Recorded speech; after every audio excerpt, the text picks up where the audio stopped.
countdown to the last comic shop in 5, 4, 3, 2, 1.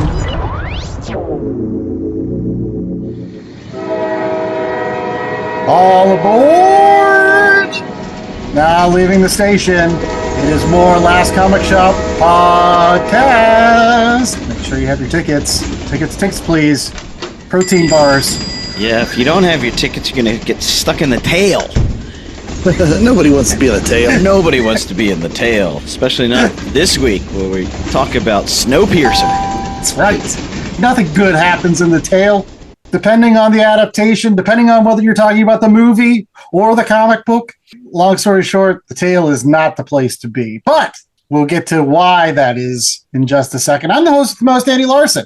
I'm joined by Jay Scott and Chad Smith, and welcome back to another week of Movie Mayhem. That's right. This is our annual event where we pair movies and comic books together. So like the comic book and then the movie that it was adapted from it. And as J.A. pointed out, we're doing SnowPiercer. It's his pick. Jay, why SnowPiercer? Because I think a lot of people probably don't know that it was adapted from a French graphic novel of the early 80s. People might have watched the movie and or the series and not known that there was some source material that comes from those fun-loving Frenchmen across the pond who love their dystopian future graphic novel comics. And plus the fact that a lot of folks might not know that it was a couple decades before the movie. We're talking about a comic book that dates from 1982. So like at the almost like the height of the Cold War. 65 is the height of the Cold War. No, Reagan and like tear down this fog orbit. Yeah, that's the tail end of the Cold War. That's the tail end. That's like the death rattle of the Soviet Union. There was still the threat of war in Europe. That's what I'm trying to say. I think you're conflating the height of the Cold War with the Europe song Final Countdown. Or Loft Balloons. 99 of them go pop. Like there was still a lot of fear in Europe at this time with the threat of nuclear war, and I think that adds a little bit of a flavor to the comic book, which we'll be talking about first.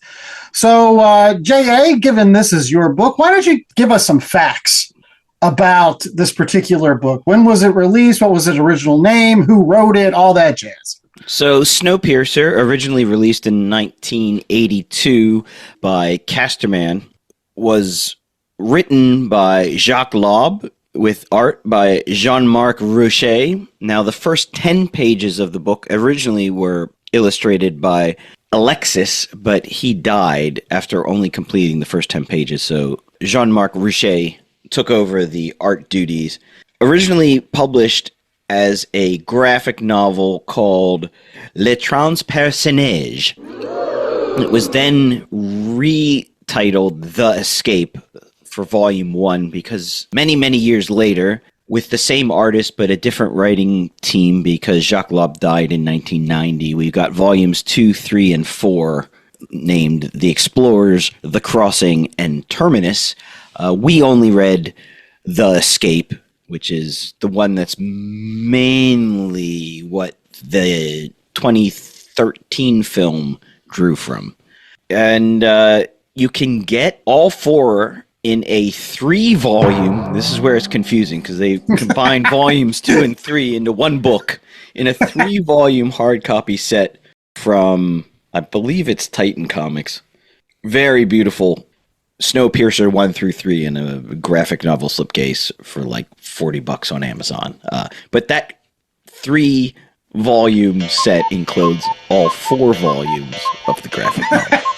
And then after that, with the rise of I think the television show, you've got some prequels that came out, which talk about how the extinction level event happened to put everybody on the SnowPiercer. Okay. Let's get into that 10-cent synopsis from Mr. Chad Smith. Chad, what happens in just the volume that we read? Okay, so there was a weapon deployed, potentially. I don't think they know for sure. some sort of climate control weapon, or could have been nuclear bombs. I don't know what's what. But so the last of humanity, because outside is real cold now, they're loaded up onto this train. And so this train has a perpetual engine and will keep going, and it has tons and tons of cars to it. But this is where humanity is, and they're constantly traveling by train, across a circuit around the globe. And on the train, there's a severe caste system where the folks up front live very different lifestyles than the folks in the tail end, which were the last folks on the train, and they're pretty much cut off from society, and it's wild back there. And this tells the tale of one guy whose name is Prolof, as he tries to get from the back of the train to the front of the train, and he is joined by a plucky reporter named Adeline Below, and they try to make their way to the tippity top, and post-apocalyptico ensues. And I kind of want to start off with this because we'll get to the movie a little bit later, but I was a huge fan of this original comic book. And one of the reasons I was such a fan of it was because not only is it's bleak and claustrophobic, but there's also they don't really tell you how the story begins. There's not really an ending. This Prolof guy, he's one of the first people to escape the tail section. He's brought up and he meets this reporter and they kind of fall in love. And the people in the front are worried that there's going to be a revolution in the back. But also you find out, unlike the movie, spoiler alert, this Snowpiercer is slowing down. It is actually running out of gas. And so they're like, hey, we're going to just jettison the back cars because they were just included, whatever anyways. And so, but that doesn't even, it doesn't matter. At the end of the day, nothing, it's so nihilistic. Everyone dies. There's an ending. It's just Prolof, spoiler alert, becomes the engineer on a dead train. It's just him. Everyone else is dead because he passed this virus to them. The ones who didn't die from being jettisoned in the back of the train died because they were dying of this virus that he passed to everyone that he is apparently immune from. Yeah, but in the movie, there's a polar bear. Yes. The movie is much more uplifting. Right. 2 people live in the movie, whereas only 1 person lives at least in volume 1. I'll get to volume 2 because it's my recommendation. But yeah, very sort of nihilistic slice of life, post-apocalyptic. Everything is bad. Unlike the movie, he's being escorted to the front. He's not trying to get to the front of the train. He's being escorted by the guards because the head of the train wants to talk to him. Because they want to find out what's going on in the tail section, because they're not real. They just don't know. Again, unlike the movie, in which it seems like the front and the tail always talk, and we'll get to this. Again, there's so many differences between the book and the movie. The book is also very low tech. Again, it is truly a train in the book. There's no fanciness. There's just cars and there's no greenhouses or whatever. They don't explain how they make food. They say they raise the mice. Perpetual meat machine. Oh yeah, there is that weird thing that cries or that was terrifying. That reminded me, is that a Simpsons episode where they go to the mall and everyone in the food court, it doesn't matter where you're eating from, it's all coming from the same giant pulsating lump of meat in the basement. But that's honestly the most science fiction-esque aspect of this entire book. They don't use fancy guns. There's not computers anywhere on the train. Again, it's 1982. Again, they're using the technology at the time, and that's why I kind of feel like something that was born out of the Cold War. There was a nuclear explosion, caused a nuclear winter, and everybody got on board the train. That's the way I took it. I didn't think there was any fancy climate, nuclear winter. Everybody got on board the train, and then now it's slowing down because it's just a train, maybe run by a nuclear generator, but it's still just a train. I like this book so much more than the movie. I really do, and I can't put my finger on it, but I guess I'll point it over to Chad. usually not a huge fan of bleakness in comic books. Sometimes you like hope. Did you hate this? Sometimes I like hope. No, I thought this was really well done, and I agree. It was a much better experience than the movie. It is super dark, but it is what it is. You know, you have your caste system of the folks in the front that, you know, have all these things, and they're like, how do they even live back there? And Proloff is, you know, making his way forward slowly but surely. But as they go, he's being exposed to all the other things that the folks near the front have access to, all the debauchery to keep them subdued or whatever, as opposed to his life in the back where, you know, it was very brutal and very, you know, post-apocalyptic. So I enjoyed it for what it was. I love the art style. It's a very clean art. Well, I shouldn't say clean, because there's definitely some grunge to it. You feel trapped into those train cars. You know, there's lots of darkness, but at the same time, it was very clear what was happening and all that other fun stuff. But no, I enjoyed it. I thought for what it was, you know, when it needed to be brutal, it was brutal. When it needed to be sci-fi, there's that touch of sci-fi. But at the end of the day, I thought the messages it was trying to get across were clear. There were these little moments of levity and gaiety, like when Proloff is saying, I need to use the toilet. You need to untie my hands. And the guard's like, no, we're not doing that. And the woman goes, I will help him. And they're laughing. Oh, you're going to wipe his butt for him. Ha, ha, ha. They go into the toilet together and she locks the door and then they look at each other and they laugh because they got away from the guards for a second. They're on their own. And the guards are like, hey, open the door, pounding on the door to let them in. And they start making out and kissing. Well, she is also helping him go to the bathroom. Like, she's got her hands on his junk. So, like, they're having a little bit of this romantic moment. And that's one of the nice things about this. There is this little romance between the two characters, Proloff and this reporter girl. And both of them have to remain alive. They're both being escorted at the same time. Like, right up until he kills her, essentially, by shooting out the windows for absolutely no reason. Yeah. That is the question I wanted to get, because that is the only part of this entire book that didn't make any sense. Okay? I honestly thought when I was reading this book that there was a page missing, because there's a part of this book where they meet this president, right? And the president is escorted into this room, I guess, right before the engine, and there's windows. And you know, Proloff and the girl are having a conversation. I think the president already had like dropped off like all these people in the tail section, left them to die. And so she's like, Proloff, you got to do something. You got to do something about this president. He killed all these people. Like, do something. And he's like, I don't want to do anything. And he hands her the gun. So she's holding the gun. And then you turn the page and he's got the gun now and he's shooting out the windows. I gave you the gun just for a hot second, you know, while I scratched my rear. Give me the gun back. I'm going to shoot these. It didn't make any sense. And so I wanted to ask you guys, what happened there? Like, what? So I think the woman, she's the crusader. She's the one that's striving for change. I don't think that's Proloff's bag. He gets a taste of the debauchery that everybody in the front cars is experiencing with below.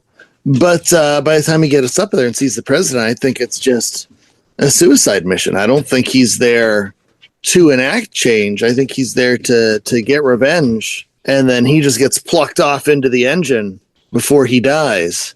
You know, I don't think he was there for some grand purpose. I think he was constantly, you know, explaining how, you know, he's not doing this so that everybody can feel good or everybody can, you know, justice can happen or whatever. He was just an angry guy making his way to the front. And so that's his chance to take out the president. Sure, it's going to take out his girlfriend, but that's what he was there to do. I mean, part of me thinks that, again, this series was originally serialized, right, before it was released in like a graphic novel. Honestly, I wouldn't be surprised if the scene where she's holding the gun on the president was the end of that chapter. And then, like, maybe it could have gone a different way, but then they decided to go that way instead, or maybe they were just, it just seemed very jarring to me that she's the one holding the gun. You flip the page and you're just like, she's not the one holding the gun anymore. It's now Proloff again. And you're like, yeah. We just take it back and the president's like, what are your plans? He's like, these are the plans. Everybody's going to die. Yeah, well, he's saying and you do get that panel where it says, you know, on this journey With no return, everyone is heading for the same destination, but some have arrived ahead of the rest. Their last stop is eternity. Everyone's dying. It's just, are you dying sooner rather than later? And I guess if you're Adeline, would you rather go... It never says if she has the virus or not. Yeah. But That's true. I think you can assume she does, because he's passed it to everyone who's not in this... this virus was obviously being incubated in the tail section. So probably she's dying along with the rest of the train. So at the end, it's just him, the engineer. That's the other thing. How long is he alive at the end? Because he has a full head of hair again and a beard by the time that happens. But how much food is in the engine?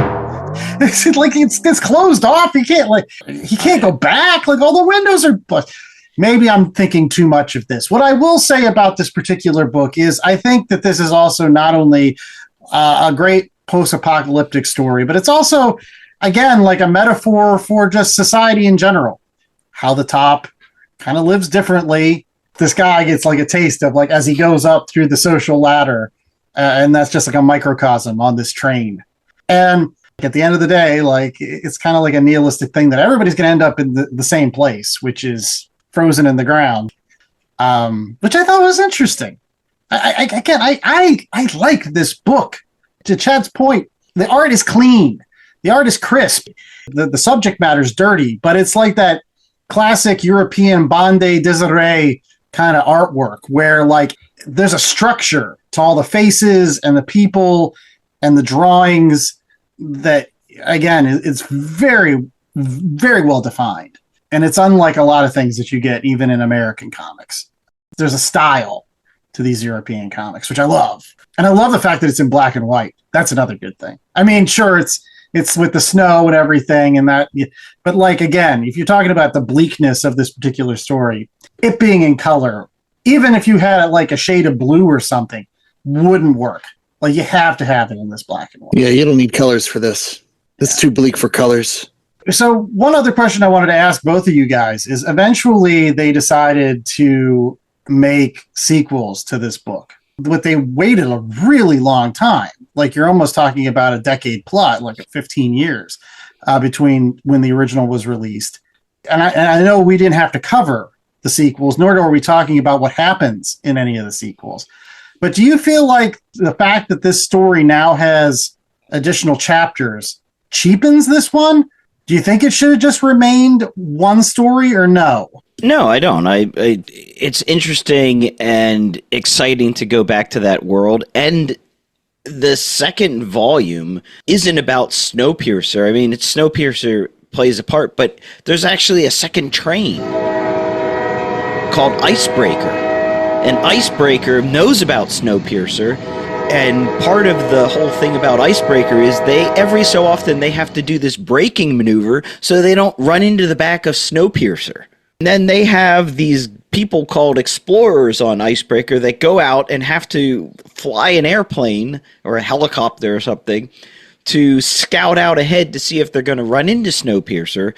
And then, long story short, it turns out that they ran into SnowPiercer years and years ago. The engineer survived. Everyone else is dead on SnowPiercer, of course. And they've just been using this fear of running into SnowPiercer on Icebreaker to keep people in line and in check. So it's more playing on those themes of a caste system and authoritarianism and control. So, no, I think it's fascinating. And then it carries on with, they end up detecting radio signals across the ocean that's frozen. So that's where I don't think it was a nuclear winter, because there were frozen bits. I guess I can see where you were going with that, but I think it was less Cold War, more climate change. Yeah, there was talk at some point about a climate weapon. Chad, because I'm going to take the opposite stance. I think it should have just stayed one book. I really think the nihilism, the bleakness, and the ending where he's just gone mad in the front of the train all by himself, and he hears the girls in his mind. I thought it was just the perfect ending for this, which was, again, really bleak, depressing, terrible story, but that's kind of what you wanted at the end. Yeah, I don't know. I read this. I thought it was good for what it was. For me personally, am I champing at the bit to go check out the sequels or the TV show or any of that? I can't say that I am.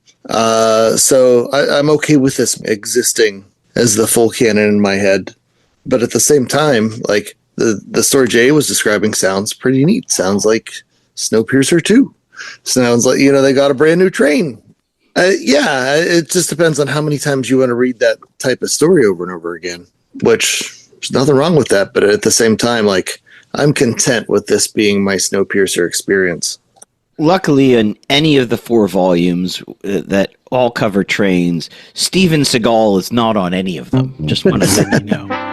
In case you were worried, that's just the horrible sequel to Under Siege. All right. Dark territory. We've got to get to ratings because we've got recommendations. We've got a movie review to get to.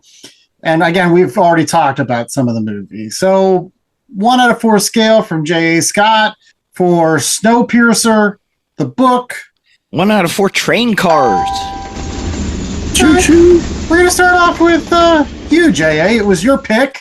Yeah, it was interesting. Sometimes you don't think there's as much meat on the bone as there could be. I mean, a lot of the story is just them being escorted up through the different cars on the train, and that's the point, the journey, and what the different train cars have to offer this last, well, what you think is this last beat of humanity. Very dark and sad. They don't get into really what the virus is. I think I would have wanted to know that. I don't know if that is a play on AIDS, but possibly, since it's the early 80s. I think it's 3 train cars. I really enjoyed it. I love the art. It is very stark, lots of grays, but then all the faces are plain white with almost no shading. It does have that sort of very European style, as you said, Andrew. Did remind me of a lot of other books that we have read from, you can't call it the French New Wave, but sort of, it did remind me of a less futuristic Valerian and Laureline and some of those books. So yeah, I think it's great if you can find it. Spoiler alert for my recommendation, I would recommend picking up the 3-volume set of the 4-volume graphic novels in 3 volumes. Still confusing as hell. It is. Oh, It is. It's all in the translation. But it's a 3 for me. All right. Well, I'm going to go even higher. There's another book that's very similar to this that I really, really love, which unfortunately, due to some folks that were involved with that, I don't know if I can really recommend all the time, and that's Winterworld. Right. I like this idea of like these winter apocalypses for some bizarre reason. There's something clean about a snowy apocalypse versus like fire and ash. And you do live near Pittsburgh, so you're sort of used to winter apocalypses from time to time. I think it's because growing up, Empire Strikes Back in my mind was always like one of my favorite movies, and I always think of Hoth, the frozen tundras, and I think that this idea that the world would end in snow and frozen staticness versus like an explosion, I don't know, it's a little more comforting of apocalypse for me. So like I will always tend to gravitate towards the snowy ones. And so comforting apocalypse. Snowpiercer goes along with that. I really love the fact that this story is really like almost about nothing. Like it's about everything, right? But it's also about nothing. Proloff doesn't have some sort of grand role to play in the universe. He just happens to be a dude that gets up from the tail section, happens to bring a virus with him, happens to fall in love with a girl, happens to have sex with her eventually, happens to see all the debauchery, happens to shoot a gun, blow out some windows, kill the president, kill his girl, becomes the engineer by default. Again, just the randomness of all of this and how like none of it really mattered. This was the Titanic. Like the Snowpiercer was eventually going to fail. We're just happy to see how it does. This young couple that are falling in love, the sadomasochism that's going on in the sex cars. People are eating mice. You got this giant meat monster in the middle of the car. Who knows what that is? I love this book. So I'm going to give it a 3.85. The only thing that I guess is bad about it is I still don't understand the end. I don't understand how, like, the girl's holding the gun and then he immediately takes it back and shoots out the windows. Like, that doesn't make any sense to me from a story perspective. Either he gives the gun to the girl and lets her make the decision, or he makes the decision. But those two panels back to back, I don't get it. I don't get that sequence. And so it bothers me. Hopefully somebody online can maybe tell me exactly what happened there, because I sure as hell don't. But it doesn't really matter. It's a 3.85. And I think it should have stopped here. No more. Just this book. Really good by itself. Chad. I'm closer to JA. I think I'm going to go with a 3 train cars here. But this is the story of the end of humanity, where, the metaphors, as long as we keep moving forward, will be okay. But there's all this different stuff that's going to stop that from happening, whether it's a virus, whether it's a crazy terrorist guy shooting out the windows. Maybe it's, any number of things, but maybe it's the train just, wearing out over time. But sooner or later, that's it. And the sad irony here is the one guy who doesn't really seem to want to live gets to live as the engineer for however many years, but you can see how that's affecting him. And it's not a happy tale of how things end up. Eventually all things stop moving. And so does humanity. The end. So 3 out of 4 train cars. Well, we've got more Last Comic Shop right after this. We're going to keep on chugging along. We've got recommendations for more comic books that you should check out right after this. And then we will get to the movie review of the SnowPiercer, featuring Captain America. And some guy that looks like Sebastian Stan, but I don't know. Is it Sebastian Stan? We'll see. Hey, it's Mikey Wood, frequent Last Comic Shop guest and collector. And as a collector, I'm always in need of boards, bags, long boxes, and more to house all those comics. That's why I use promo code LCSPOD to get 10% off my orders at bcwsupplies.com. Not only does it get me a discount on BCW's already low prices, but I know using LCSPOD at checkout is another way I can show my support to the Last Comic Shop podcast in their continuing mission to bring fans together under that big comic book tent. So if you're in need of comic book supplies, head out to bcwsupplies.com and use promo code LCSPOD today. That's LCSPOD.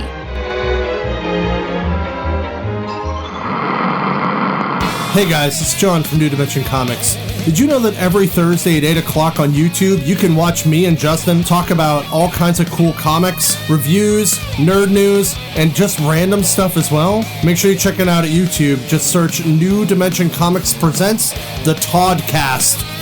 Then, while you're at it, go to ndcomics.com, check out all of our stores. And we also run a con in Pittsburgh, Three Rivers Comic Con. You can check that out at threeriverscomiccon.com. All right, we're back with more Last Comic Shop, and it is now time for recommendations. Yes, we're going to do this before we get to the movie review, because we are still a comic book podcast. And if you like comic books, in addition to getting the SnowPiercers, which again, you can get either the first volume, which is one I recommend, or the one that I think J.A. will recommend, 4 volumes in 3 books. Yes, I recommend continuing on with the series, because it gets really interesting. As I said, there's another train. There is a man named Puig who disobeys orders after a braking exercise, and he's falsely accused of murdering one of his explorers, because this is much more sort of focusing on control and how do we keep control in society and whatnot. And he finds out eventually that during the first braking exercise, the icebreaker did collide with SnowPiercer, and the engine was brought aboard.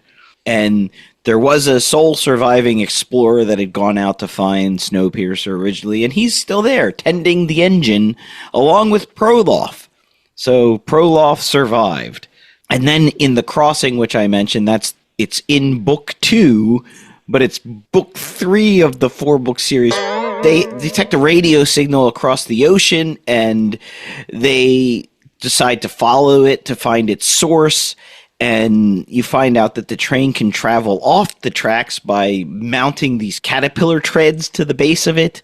And they head off across the ocean to find this music source. Puig dies an old man. You get a glimpse of flowers starting to grow out of a patch of thawed earth. So the earth is healing. Things are going back, it's sort of like the end of the movie, just no polar bears. Which, when I was watching it with my wife, she was like, well, now are they going to get eaten by polar bears? We'll get to that. Like, no, Spoilers. that's supposed to show that there's life. She goes, no, they're just going to die. Humanity's had its day.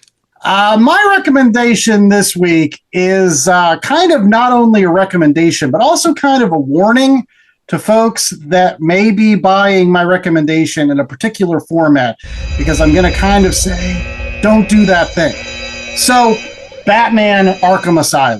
I mean, we've got the Batman Dark Knight Returns review coming up in a couple of weeks for our 300th episode. So here I am. I'm in a Batman kind of mood. So I was like, I'm going to revisit Arkham Asylum, which is a fantastic book written by Grant Morrison with art by Dave McKean. It's all painted. It tells the story of the Joker and the inmates of Arkham taking over Arkham and forcing Batman to come there. And then basically they're like, all right, now that you're here, we're going to give you an hour to escape or else we're going to kill you. There's this neat little subplot with Two-Face and how they take the coin away from Two-Face and he becomes like this horrible mess of a human being because like they give him cards and he can't make any decisions, like even to go to the bathroom. And like Batman gives him his coin back because he's nice. But it's an exploration of not only the madness of all these classic characters from the Batman, Rogues Gallery, but also is Batman also insane? And I decided that I was going to get a copy of this in the DC Compacts edition because they've now released it. That great line that I talk about all the time, those books that you can get for about $10 at Walmarts and Targets, these great classic stories from DC. You can get Batman Arkham Asylum in this version. Do not do that thing. I am now recommending that you do not get it in the compact edition. Why? Because it doesn't translate really well into such small format. You can barely read what the Joker is saying most of the time. Anybody that's ever read Arkham Asylum, it's in this red, sketchy kind of, and it kind of just blends in with the background. And everything is so small at times that you just can't read the words. And so also you lose some of the pictures, the Dave McKean art in the smaller version. If you are going to get a copy of Batman Arkham Asylum, get it as big as possible. I think there's actually an absolute version, which I would highly recommend that you get. Just don't get it in the smaller version. There you go. That is the hazard in the smaller digests. They're nice and portable and easy to carry around, but we're getting older. We need bigger print. We need bigger Dave McKean pictures. All right, my suggestion is going to be an oldie. I'm going to go back even further. I'm going to go to the Daredevil. And what I read was the Daredevil Marvel Masterworks, Volume 1 of Daredevil. It contained the first 11 issues. And we're talking about this train that was this perpetual motion machine. And the first 11 issues of Daredevil shows that Daredevil was the same thing. So initially, you had Bill Everett, the guy who created Namor, working with Stan Lee in the first issue of Daredevil. And they introduce things. And then he leaves. And they bring on Joe Orlando for issues 2 through 4 of Daredevil. And you could see they're constantly tweaking the costume. They try to add a hood at one point, then decide that's bad news. And like you can see this character evolving and evolving. But it's not until issue 5 when they bring on Wally Wood alongside Stan Lee. And Wally Wood decides Daredevil gets 2 Ds on his chest. Initially in the yellow costume, then decides, yeah, I don't like that yellow costume. We're just going to change it to this other one. And gives Daredevil the costume that he's worn in perpetual motion ever since, that's felt red costume. But these stories, man, they are crazy. Like, they're still working out what Daredevil can do with his powers. At one point, he gets shot into space for 2 pages, and he's using his extra senses to guide a spacecraft back to Earth and land it perfectly. Like, he's dangling from helicopters. There's just all sorts of bonkers stuff in here as they're figuring out, well, we know we have a good idea, but how can we make it work? And it isn't until Wally Wood comes on, like I said, that I feel like things really click into place. And then Wally Wood famously got upset at Stan Lee for the Marvel method, where basically the artist was doing the overwhelming majority of the heavy lifting, and Stan Lee would come on as scripter and basically take some of the artist's notes, and so Wally Wood demands to be able to write an issue, and then that's fun because you see Stan Lee talking smack on Wally Wood, and then the next issue, Wally Wood is gone, and Stan's like, I'm going to pick up the rest of this mess. But it's just funny to see this hero that has lasted all these years, just the starts of where he came from and how it wasn't a well thought out plan, but they would add bits and pieces as they went and take bits and pieces away. And then it was a process. But these first 11 issues, they're real fun. So basically you're saying Marvel had no fear when it came to Daredevil and just throwing everything at the wall. That's one of the wonderful things about Daredevil is like, people come on, they completely change him around. They're like, we'll give him a twin brother, but it's not really a twin brother. That's true. It's all part of the fun. Yeah. We'll just try to keep his secret identity by making up. And that was the big thing during the first 11 issues. Daredevil does all these people want to give him his sight back, but he's like, no, that's going to mess with my powers. And then Karen's like, but if you had your sight, you would love me. Oh, but then Foggy's in love with Karen, and then Karen is in love with Matt, and then Matt doesn't want to do it, and then Karen's in love with Daredevil, then Daredevil's in love with Karen. And, does he go down to hell and fight Mephisto at any of these issues?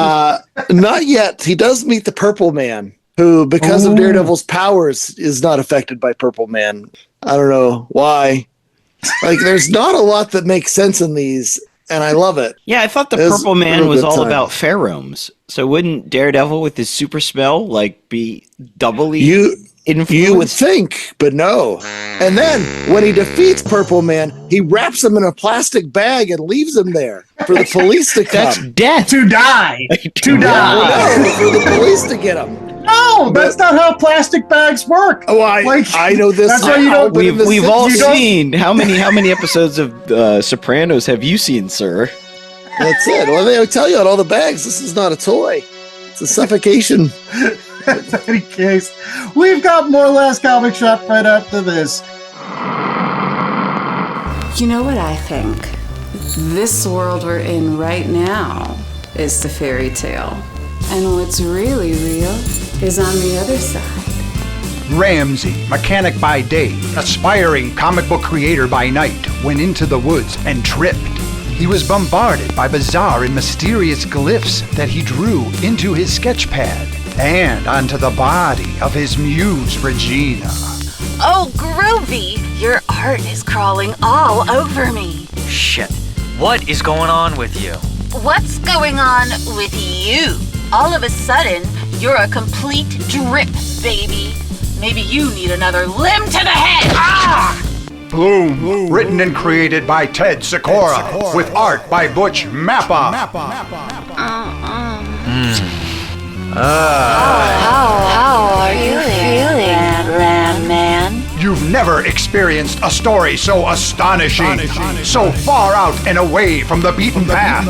Where in the am I? Blast off with Bloom, the origin of a prophet. Order yours at herotomorrow.com. Choo-choo, this train keeps chugging along, kids, and now it's time for our movie mayhem to incorporate that movie part of things. And so it is Snowpiercer, the movie. Mr. J.A. Scott, why don't you tell us the persons involved with this graphic novel adaptation? Okay, this was the movie that came out in 2013, not the TV series that we reviewed. Directed by Academy Award winner Bong Joon-ho. You will know him from directing The Host and, of course, Parasite, which he won several Academy Awards for. Stars Chris Evans, post-Captain America Chris Evans, or Captain America Chris Evans. He's in his Captain America stage. Song Kang-ho, the Korean actor. Tilda Swinton, doing Tilda Swinton-y things, because she could act her way out of a paper bag. Jamie Bell, Octavia Spencer, Go Ong-sung, and if you're going to do a post-apocalyptic movie, you got to have John Hurt in it. It just goes. You can't have a post-apocalyptic movie without John Hurt. That's it. Those are the rules. Yeah, and then Ed Harris as Wilfred, who's sort of the conductor, the train engineer in this adaptation. The namesake. And speaking of this adaptation, it does differ a little bit. So, Mr. Andrew, can you tell us what is our synopsis of Snowpiercer? Well, in this particular adaptation, it's definitely more climate change. That's what causes the end of the world in this. As a result of the global warming, they create some chemical that every nation on Earth releases into the atmosphere, which is supposed to cool down the Earth. But ultimately, it's like Highlander 2. It's Highlander 2. Freezes everything. But this guy named Wilford, he had the wherewithal to build a train before this happened. He's going to shepherd the rest of humanity. It's kind of like he's Noah and Noah's Ark.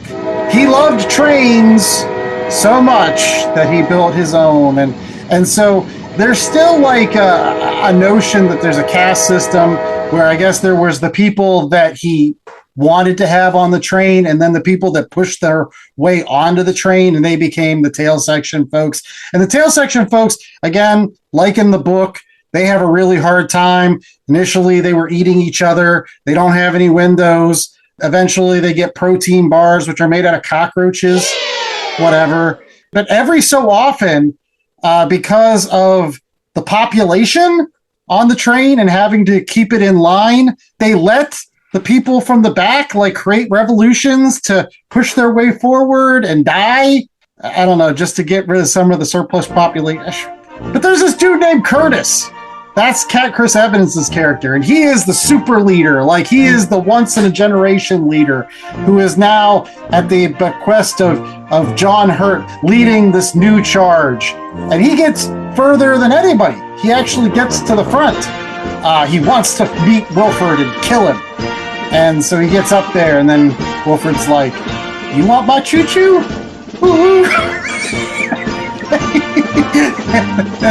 and hilarity ensues. Lots of murder involved. Tilda Swinton is a real piece of work. I liked John Hurt too. John Hurt's great. I loved him in Hellboy. I loved him in this movie. Who plays that Edgar dude? Right? Jamie Bell is Edgar. He was a baby at one point, and Chris Evans was going to eat him. And then John Hurt cut his arm off and said, "Eat my arm instead.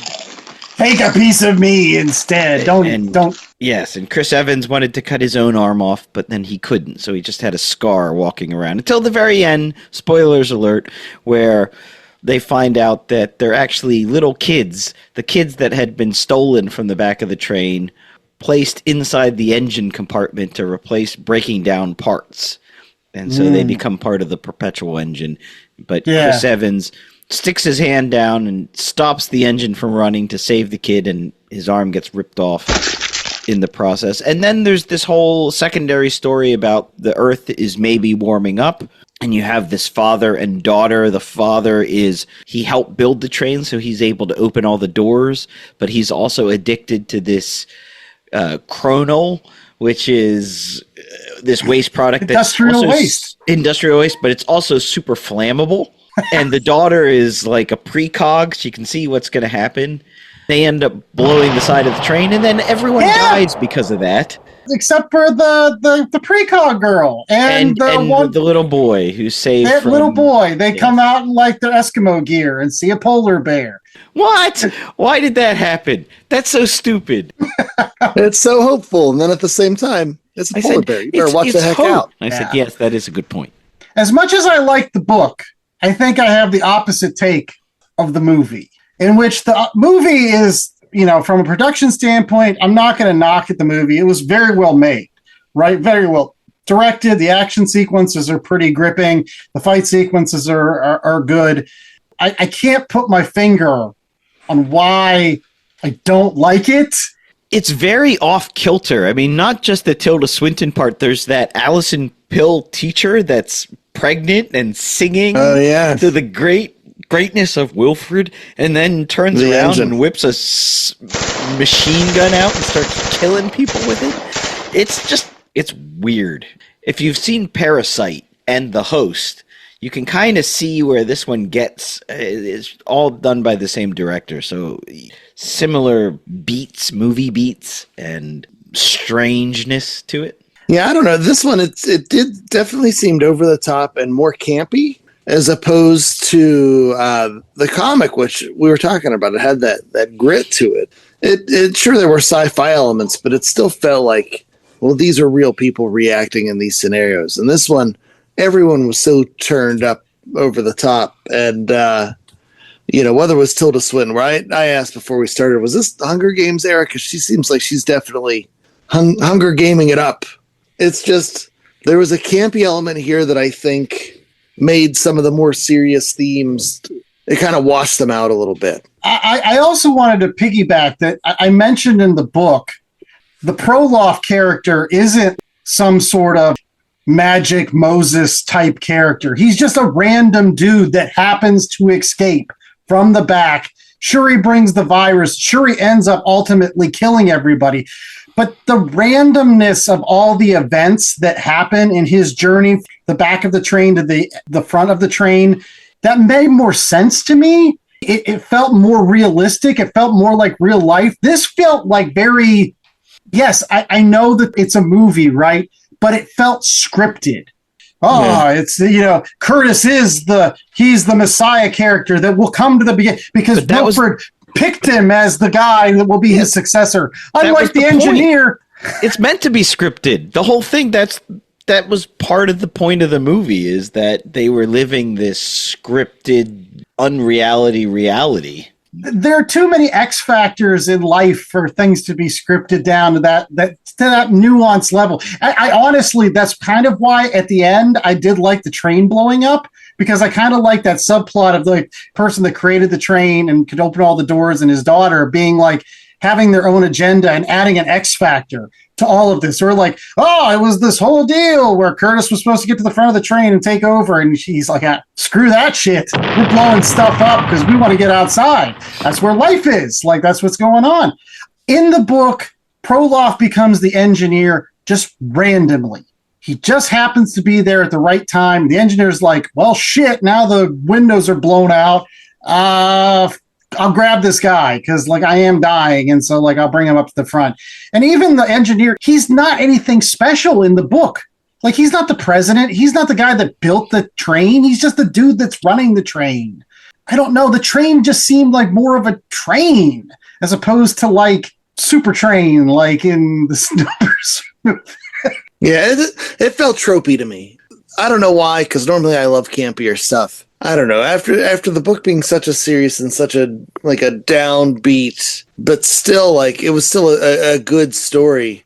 This one I felt like, oh, we're just going through the motions here for reasons I didn't entirely understand. Yeah, I think I would have appreciated had they stuck more to the original plot. I think they just used elements from the graphic novel and then really went their own way to tell a different story. I do think showing the different cars on the train was needed, and I'm glad they added to that a bit, unlike the train in the graphic novel, which you see a bit of, but I think it's just because of the art. The brothel cars on the train in the graphic novel, I thought were much better recreated in as the club cars and the sauna cars and whatnot in the movie. I would have liked to seen the living meat recreated, because they even talk about it a bit where it quivers. It knows it's getting cut and maybe it doesn't like it and then it regenerates. Yeah. That was an interesting thing as opposed to the cockroaches. I think they went with the cockroaches because it gave you this visceral gross out factor. Does that make it good? It does make it weird. What I like about it is it's not a typical Hollywood fare type action movie. Even though it has typical Hollywood action beats, some of the characters and the situations are just, I don't know, not dialed up to 11. It's just they all huff glue or something, or too much chronal. Everyone was doing too much chronal. My reaction to that is the opposite. I felt like they were trying too hard to be like a Hollywood style movie, with all the CGI effects on the train and all this other stuff. And that's the exact opposite of what I liked about the book. I like the grounded, gritty nature. And this one was I just dialed it up in a way that didn't speak to me. And in terms of the protein bars, right? We just talked about how they replaced the quivering meat mass with the protein bars. I feel like the movie tried to do sci-fi stuff. Well, that's the one thing that was in the original book that was like sci-fi-ish. And like, no, you're like, no, we replaced it with, and you were talking about gross out factor. I would have thought like quivering meat mass thing would have been like gross. Like you're talking about Cronenberg level stuff. And you could. Yeah, but everybody knows the cockroaches are going to outlast us all. That made sense. They're on the train. This movie, competently done. Just didn't like it.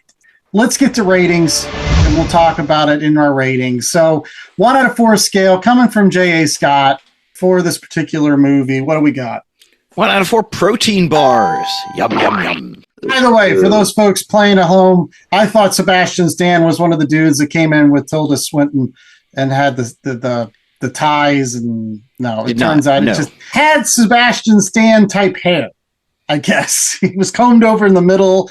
It was long and bushy bangs or whatever. And I guess I saw Chris Evans and immediately I'm like, oh, look, they're fighting.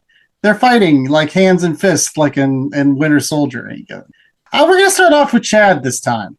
Yeah. So it didn't have the effect that I wanted to have, but I do like that it was good and weird. So I'm not going to dig it too much. I'm going to say it's a 2.5 protein bars. Yum, yum, yum, yum, yum, yum, yum. I'll go next. I can't give it like a 1 or a 1.5 because, again, as I mentioned before, competently made. The action sequences are good. The cinematography is very well done. The acting is decent. Ed Harris is great in it. John Hurt's great in it. Chris Evans, actually, there's a scene where he's talking about being the dude that was like 17 and trying to eat children. He's like, oh, I can't never know what human flesh doesn't taste like. But he's able to make you feel for him, despite him being a cannibal. Like it wasn't his choice. And, it does tug. I think I'm going to only give this a 1.75 because I know there's a better thing out there. If you have the choice between watching this movie or reading the original book, I'm going to tell you, read the original book every single time. It is a better version of SnowPiercer than this movie.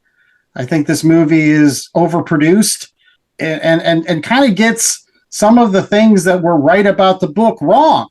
Mainly being like that there was some sort of master plan to the whole train instead of just like, hey, there was like a little train and then like they put a bunch of cars on the back and people jumped on and then this random dude just got into the front and brought a virus with him. And this guy was just like, I don't want to get to the front of the train. I'm just being escorted up there. And once I got up there, I'm like, shit, I'm going to stay up here. Well, shit, things are going bad. Well, shit, I just became the engineer. It just makes more sense to me. So 1.75, J.A. But what the book doesn't have is Minister Mason, as played by Tilda Swinton, who goes on this epic rant about having a shoe on top of your head and how stupid that is.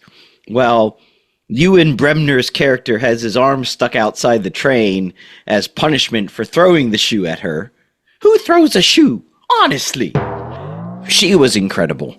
Sort of mixing together a Margaret Thatcher with a Muammar Gaddafi with Adolf Hitler and Silvio Berlusconi and all these tyrannical men from history all together into this almost too much. But I think that's the point. It's so over the top. It comes all the way around.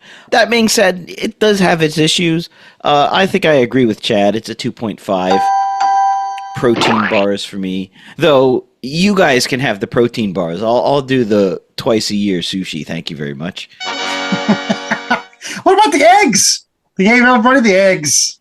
What I wanted to know is where were you never see live chickens. You see the eggs, and then they go through that one car that's all the dead meat hanging up. Where did that meat come from? I did want the meat car with the living Jello meat thing. Such a missed opportunity. I don't know if I like the whole Wilfred is just a boy who loved trains and happened to build this train that then saved humanity. I did like the book was, you don't know why the train was there, who made it. It's just this train that, while slowing down, has a perpetual engine. So, yeah, 2.5. It's a decent popcorn movie if you want to watch it on the week. I guess the best thing I could say was this would be a good first part of a 2-part drive-in movie experience. What would you put on at the tail end? You could do The Host, which is a much better movie by Bong Joon-ho, or Parasite, which is Well,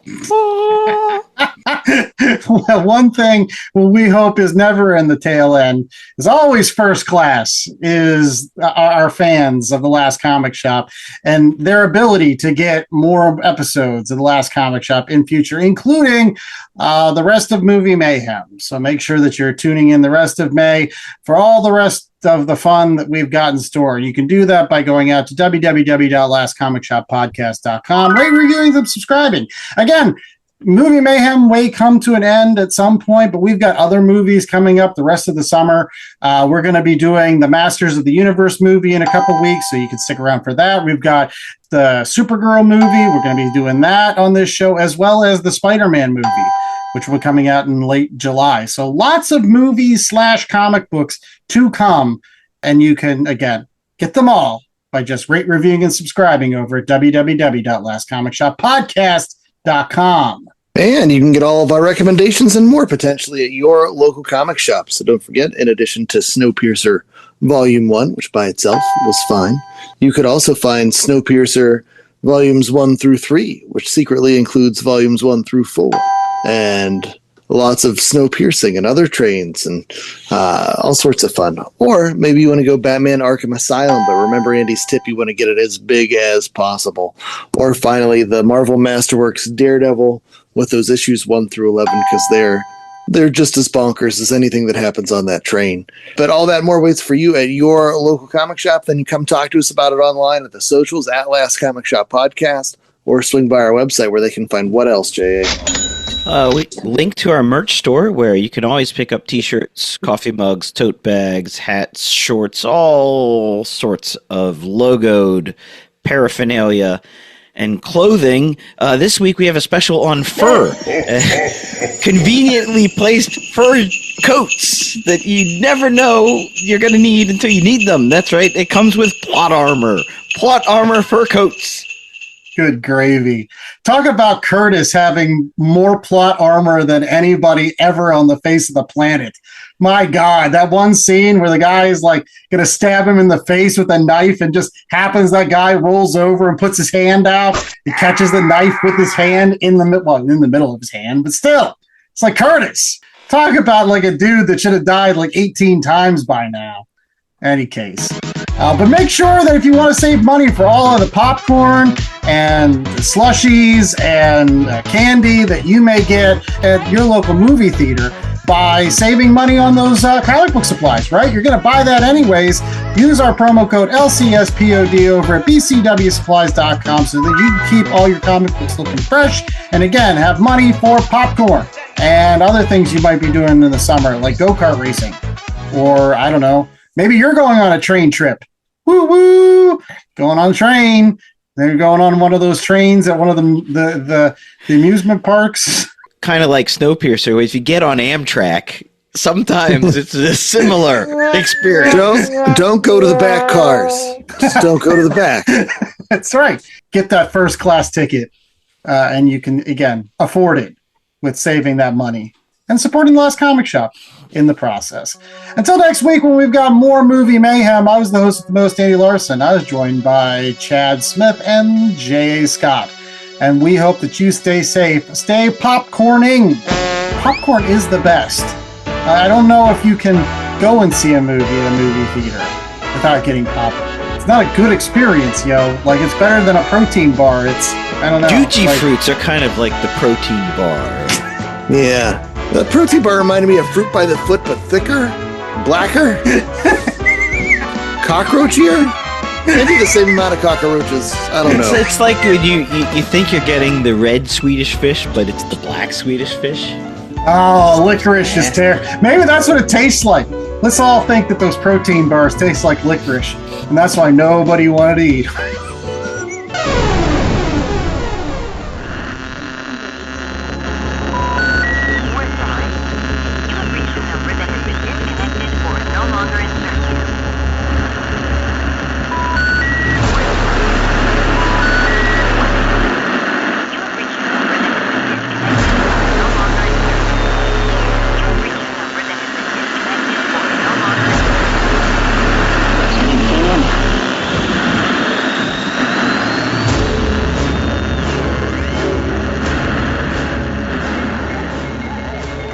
Comic Shop podcast was a 2026 Black Angus production.